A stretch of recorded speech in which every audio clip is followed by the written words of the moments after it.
Et bien le bonjour les sportifs du dimanche, j'espère que vous allez toujours bien pour cette troisième étape et que vous êtes toujours ultra motivés de connaître la fin et le dénouement de ces 120 km de l'Half Marathon des Sables à Fuerteventura dans l'île Canaries. Waouh, et le mec a du souffle, j'aurais pu me lancer dans le rap. Non, troisième partie finale surtout, c'est le plus important. Vous êtes déjà coltiné, j'espère d'ailleurs que je l'ai pas fait pour rien, les autres vidéos. Et du coup on va apporter la touche finale, la conclusion à cette vidéo. Mais avant ça, je vous laisse avec le mois du passé qui va vous raconter un peu la journée de repos. Je vais lui laisser la parole directement et on se retrouve en studio juste après. C'est à toi, le mois du passé. Et voilà, c'est la fin de ce dernier jour et la fin du camp. Demain matin, on va devoir plier la tente. Vous le voyez, hein, j'ai des dreads, c'est le cas pour absolument tout le monde. C'est n'importe quoi les cheveux, c'est hyper compliqué de laver. Ça ressemble à rien. On a morflé du sable, de la poussière non-stop, dans le nez, dans les oreilles, dans les cheveux. Les cheveux, toutes les filles, c'est pareil, c'est vraiment des dreads. C'est assez hardcore à porter. Et c'est pareil sur tout le reste du corps, hein. Partout, ça s'est insinué absolument partout, dans la tente, dans le duvet, dans les pulls, ça gratte, il y en a partout. Mais bref, il y a eu énormément de vent d'un point de vue nerveux, c'était très dur de tenir toute la journée avec du vent, du sable, du vent, du sable, quoi que tu fasses, où que t'ailles. J'ai essayé de faire une sieste 10 minutes, je me suis mis à transpirer parce qu'il faisait trop chaud, j'avais du sable sur tout mon corps, transpire plus sable, ça collait, c'était dégueulasse, j'ai essayé de me mettre de la crème solaire, ça faisait un peeling, enfin tout était, voilà, il n'y a rien de confortable. Là encore j'ai, hop là, un peu de sable dans l'œil, c'est terrible, j'ai hâte de retrouver le confort. Demain matin on repart, départ, ils ont un peu réduit, demain on devait courir 28 km, finalement on va courir 24 km parce qu'il y a 4 km qui ont été coupés à cause du vent. Justement, il y a eu tellement de vent qu'il y a eu une alerte jaune et qu'ils ont dû couper une partie du terrain qui était trop technique et qu'ils ne pouvaient pas faire. Donc voilà, donc demain on fera que 24 km 300, bon ça reste 24 km. Du coup on aura 110 km en tout et pas 120. Mais bon, ça reste 110 km avec des conditions dantesques et c'était pour l'instant un plaisir. Et quelques ampoules, j'ai 4 ampoules à soigner. Il y a une éraflure dans le dos à cause du t-shirt, je vous en ai déjà parlé, t-shirt de merde, si mal qu'on n'achète plus ça. Mais voilà, mais sinon tout s'est bien passé, on a bien mangé, on avait bien rationné la bouffe pile poil. J'ai une barre en trop que j'ai filé à ma voisine, mais du coup nickel au niveau de la bouffe, le rationnement était parfait. Je vous ferai un débrief au calme de tout le matos et des plus, des moins. Il y a des trucs qui ont été pépites à trouver, vraiment on était tellement contents et tous les voisins étaient contents que je l'ai, et d'autres qui n'ont servi à rien. Donc voilà, mais je vous ferai un débrief de tout ça au calme. Je vous laisse avec le mois du présent pour la conclusion. Nous on se retrouve dans le passé mais du futur pour moi maintenant. J'espère que tu suis d'un point de vue historique. Pour demain matin le départ à 5h du mat. Ah non, lever 5h, départ 6h du mat. Ça va être sympa, 24 km, on a prévu d'essayer de bourriner au maximum pour donner la fin et on verra, on vise toujours pas ni chrono ni classement, l'objectif c'est plaisir. Et là demain je pense qu'on va se régaler, c'est un truc qu'on maîtrise un peu plus, il n'y aura pas de soleil, ça devrait aller, c'est du trail court, ça devrait le faire, si les jambes répondent bien ça devrait aller. Allez je vous laisse, ciao, bonne nuit.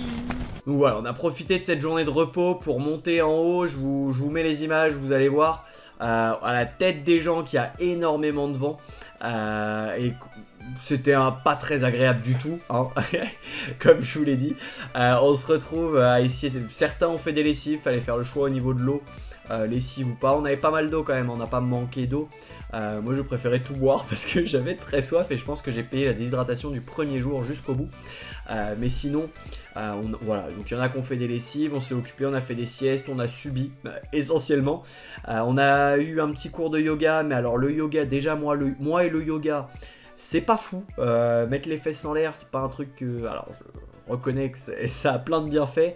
Moi, personnellement, je ne suis pas fan, mais je l'ai quand même fait parce que j'avais rien d'autre à faire.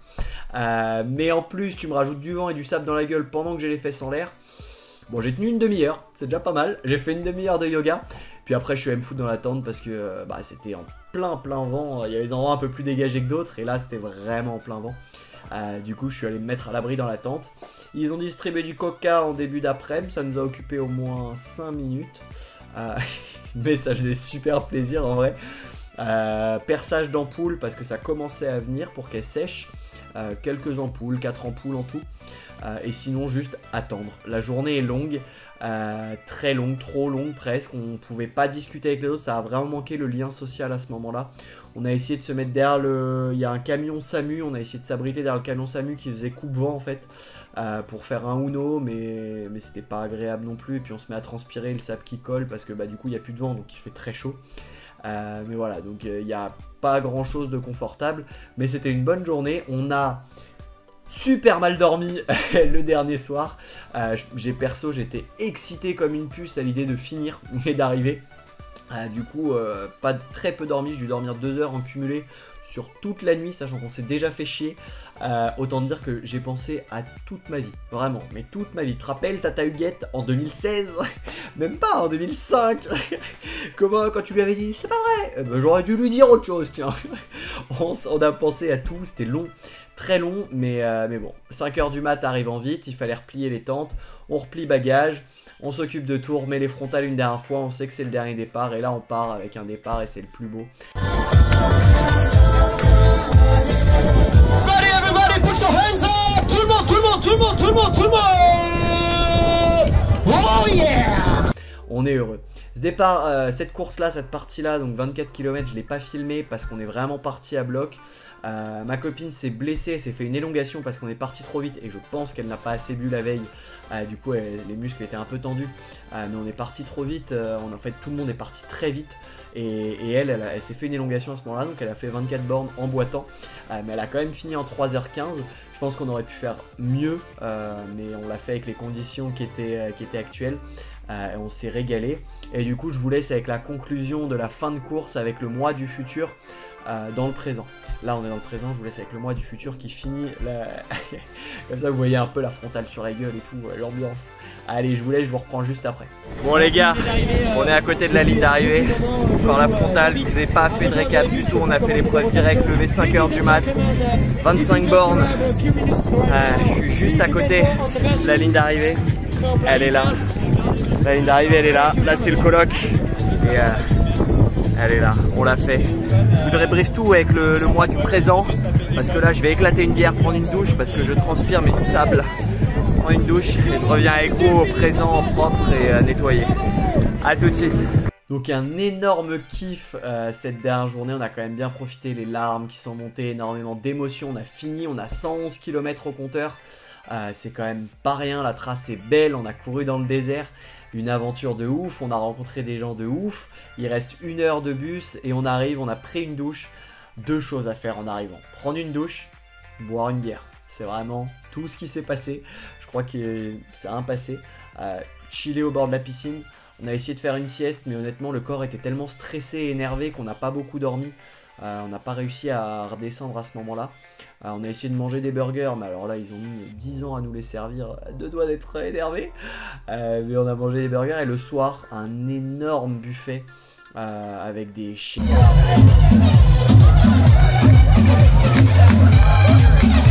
Bière, vin, là on s'est régalé. Et là à ce moment-là t'es content, on a fait la fête, petite déception, on a fait la fête. Alors on avait le droit jusqu'à 1h du matin, il y avait un DJ dehors et tout, on dansait un peu. C'était assez sympa, très sympa. On a dansé et tout. Et là petite déception, on aurait dû arrêter à 1h du mat, ils sont déjà tirés jusqu'à 2h du mat. Mais en fait comme c'est un hôtel sportif, les gens dorment à 21h pour aller faire du yoga à 7h du mat. Ou du stretching ou du pilates. Mais voilà, c'est un hôtel sportif, il faut respecter ça. Donc à 2h du mat, c'était barrière, fin du game. Bon, on était fatigué, mais l'ambiance était vraiment cool. Et on est allé se coucher à ce moment-là. Et un petit peu déçu de ne pas faire la fête jusqu'au bout de la nuit à ce moment-là. Et pareil pour les 2 autres soirs, l'hôtel ne proposait rien. Même pas un fond musical, rien. C'est vraiment 23h tout ferme. Et t'es tout seul avec ta bière en mode... Bah j'aurais bien parlé à des gens, fait la fête, écouter un peu de musique, vous savez, genre un truc cool. Et bah non, rien, c'est vraiment, c'est très familial, presque trop pour des gens, enfin je pense que la semaine où t'as 750 personnes qui viennent à l'hôtel, qui ont tous galéré dans le désert 4 jours à faire 120 km ou 100 km, tu peux mettre en place quelque chose. Mais c'était les conditions, il a fallu faire avec. On revient tout de suite sur l'équipement. Je vous l'ai dit, quelque chose qui n'a servi à rien, le t-shirt, je n'irai plus chez eux. Mais par contre, au niveau des guêtres, nickel, zéro sable. Au niveau des gourdes, nul, l'embout, nul, le sac, pas ouf du tout sur WoW. Vraiment pas incroyable ce sac. Certaines coutures ont pété. Enfin, honnêtement, n'achetez pas le sac WoW. Trop cher pour ce que c'est. C'est un ressenti général et moi aussi c'est mon ressenti, il est pas ouf. Vous avez mieux en sac de trail. Après il a plein de qualités mais c'est pas le mieux. Après vous avez moi le must-have, si on m'a demandé le must-have, ce qu'il fallait avoir absolument sur le camp, le briquet tempête. Je me suis acheté un petit briquet tempête sur Amazon, un truc à 6 €. J'ai été la star parce que j'étais le seul à pouvoir, enfin l'un des rares à pouvoir allumer dans le vent et dans la tempête de sable, à pouvoir allumer quoi qu'il arrive mon réchaud et manger chaud. Et ça c'était le seul petit confort qu'on avait. Donc le briquet tempête ça a été vraiment un très bon investissement. Le réchaud aussi parce que manger chaud mine de rien le soir il fait frais. Donc manger chaud ça a été incroyable. Et après bah on n'aurait pas pu le savoir mais par exemple mon coup de vent ne m'a servi à rien d'ailleurs. Le coup de vent est encore accroché au sac. Il n'a pas bougé en 4 jours d'aventure, il n'a pas bougé du sac de cet emplacement-là. Mais voilà, donc pareil, le coup de vent, la polaire n'a servi à rien, le legging n'a servi à rien. Mais si on est frileux, ça aurait pu me servir, donc je les regrette pas. Par contre, ce que j'aurais fait, c'est que j'aurais acheté des trucs de merde, des trucs juste chauds mais nuls pour le soir. On a juste besoin d'enfiler un truc chaud, donc un collant premier prix ou un ancien truc, un jogging premier prix nul. Et comme ça, il y en a beaucoup qui l'ont fait. Le premier soir, tu constates si tu vas avoir, la première nuit, tu constates si tu vas avoir froid ou pas. Si tu en as eu besoin, tu gardes. Si tu n'as pas eu besoin de ton legging, tu le jettes. Si tu n'as pas eu besoin de ton coup de vent, tu le jettes. Tu sais que tu vas croiser à peu près les mêmes conditions sur les 4 jours, donc tu n'en as pas besoin, autant ne pas te charger et les jeter. Là, c'est mes vêtements que j'utilise au quotidien, donc le collant à 50 €, je ne vais pas le jeter, hein, c'est hors de question. Du coup, je les ai gardés, mais voilà, je changerai ça. Et le gros plus, c'est les bâtons. Les bâtons nous ont servi énormément. Alors normalement en trail, je le conseille. Enfin, moi j'aime pas les bâtons. Pour moi, le trail c'est sans bâton. Mais là, vraiment, ça a été un énorme plus, un vrai soutien pour les jambes. Du coup, avec le sable, je vous conseille les bâtons. C'était vraiment quelque chose de fou.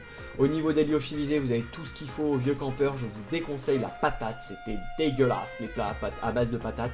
Tartiflette, raclette, je pensais me régaler. C'était ignoble. Alors que taboulé, pâte sauce tomate, apparemment la mousse au chocolat est incroyable, le crumble framboise est très bon.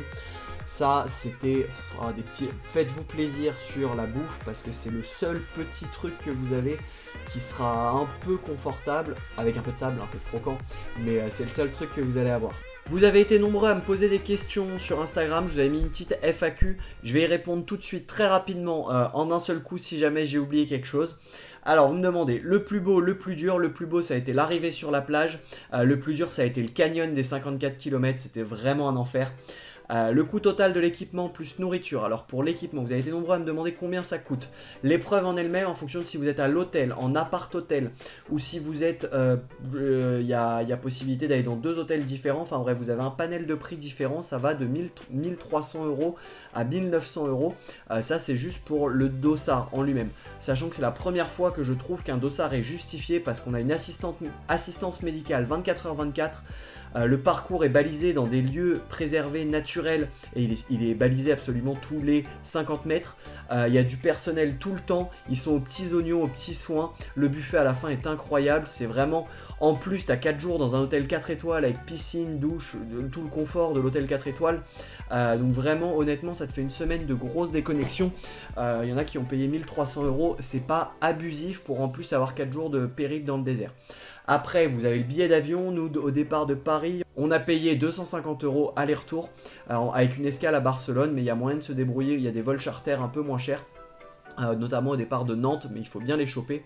mais vous avez moyen de payer moins cher. Et au niveau de l'équipement, bah, nous on s'est fait plaisir, on a acheté tout l'équipement WA parce qu'on a voulu se faire plaisir et qu'on voulait acheter un équipement, voilà. Donc pareil, j'ai mis 100 € dans le short t-shirt de Simalp, mais j'y reviendrai pas, ce sera remboursé ça.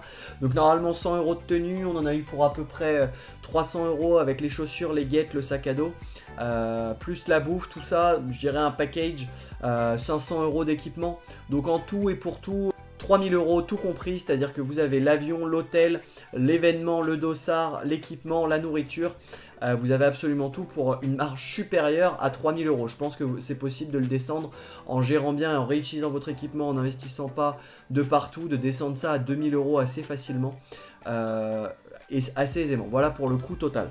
Est-ce qu'il y a un niveau minimum? Alors moi j'ai été surpris, je vous en parlais dans la vidéo d'hier, j'ai été extrêmement surpris de voir qu'il n'y a aucun niveau minimum requis entre guillemets. Alors évidemment si marcher jusqu'à la boulangerie t'es épuisé, je te le conseille pas, hein, on est d'accord. Va quand même voir un médecin, fait quand même un test à l'effort et cardiaque.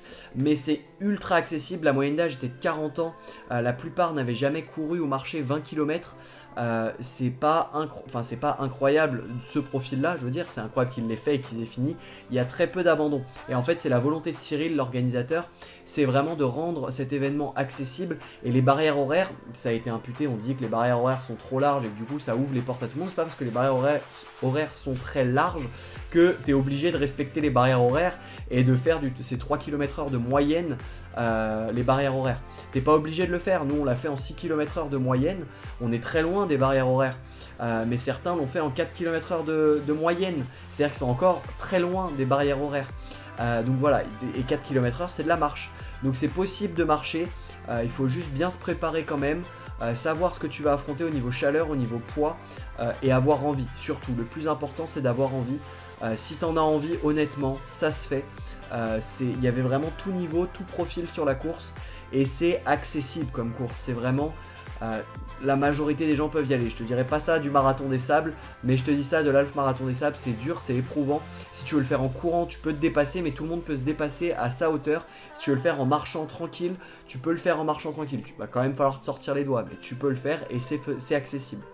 Au niveau de la répartition course-marche, je pense que nous on est à peu près à 50-50, grosso modo, voire un peu plus. Je pense qu'on est à 60, 65, 40, 35 parce que en fait le 54 on a fait les 3 quarts en marchant, mais par contre le 32 du premier jour et le 24 du coup du dernier jour, on a le 24 on a full couru, et le 32 on a fait du 80% course, donc on a quand même pas mal couru. Maintenant c'est possible de marcher tout du long, il n'y a pas de problème là-dessus. Au niveau des ampoules, j'en ai eu que 4. J'étais assez content, je m'attendais à pire, mais j'étais assez content que ça se termine aussi et de pouvoir les percer. Ça commençait à devenir assez douloureux. Maintenant c'est des ampoules, tu serres les dents, tu les perces, tu vas, tu mets pas de compiles si tu veux être soigné, tu mets des compiles si tu veux pas souffrir. Mais voilà, ça fait partie du jeu. J'ai eu 5 ampoules et j'ai un peu les boules de ça, mais j'ai des pieds fragiles, c'est très compliqué d'éviter les ampoules, je le savais, et je trouve que ça s'est plutôt bien passé. Je m'attendais vraiment à pire. La première étape j'ai 0 ampoule, donc ça c'est vraiment top. Voilà au niveau des questions, j'espère que tout a été clair, que ça a répondu à beaucoup de tes questions. Si tu as d'autres questions, n'hésite pas à les mettre en commentaire, j'y répondrai avec grand plaisir. Mais voilà, c'est ainsi que s'achèvent ces 4 jours d'aventure, 4 jours d'expérience, de fou, de folie, de rencontres humaines, de dépassement de soi. On a été chercher très très loin. C'est une aventure de fou. À peine arrive un jour après, on avait encore les ampoules ouvertes aux pieds, qu'on réfléchissait à la prochaine course. Forcément, on est comme ça. C'est un moment hors du temps. On a l'impression on a tous eu le même sentiment d'avoir vécu 5 ans en 4 jours. C'est ouf. C'est une déconnexion complète. Moi en plus j'ai joué le jeu à fond, je suis assez content de ça, j'ai réussi à le tenir. J'ai pas touché mon téléphone sauf pour faire des petites vidéos face cam, mais il n'était pas connecté, donc genre mis à part quand je filmais, sinon il n'y avait rien. Et je me suis forcé à pas l'utiliser du tout sur les 4 jours, ça m'a fait énormément de bien. On a pu vraiment profiter de cette aventure, une aventure avec un grand A, et j'ai franchement hâte d'en vivre une autre. N'hésite pas à me dire en commentaire quelle aventure tu prépares, si cette aventure-là te tente ou pas, ou si tu en as une autre en tête, parce que je sais qu'ils ont un autre format au Pérou, ou alors il y a le marathon des sables. Si tu l'as déjà fait, n'hésite pas à me dire si c'était la même merde, si ça te rappelle des trucs ou pas. Moi, je te souhaite une très belle fin de semaine. Pas de vidéo exceptionnellement ce dimanche parce que vous en avez eu 3 cette semaine. Mais on se retrouve dimanche prochain à 10 h pour la prochaine vidéo. Et tous les dimanches d'après pour les prochaines vidéos à 10 h. Ça bouge pas. Si tu veux me suivre sur Instagram pour voir le contenu exclusif un autre point de vue, je vais l'amener d'une autre manière l'aventure.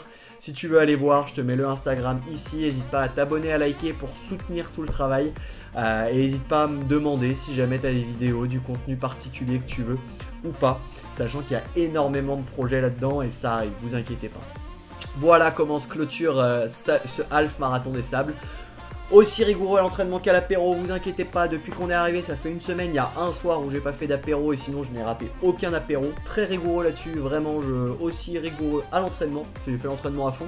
J'ai fait le marathon des sables à fond, j'ai fait l'apéro à fond, aussi rigoureux d'eux. Toujours, c'est la devise. J'espère que chez toi tout va bien, que tes objectifs avancent, que tu es prêt à les défoncer et peut-être te prendre un dossard pour cette course-là. Dans le truc, et c'est après que je me suis endormie, c'est ça qu'on a vu.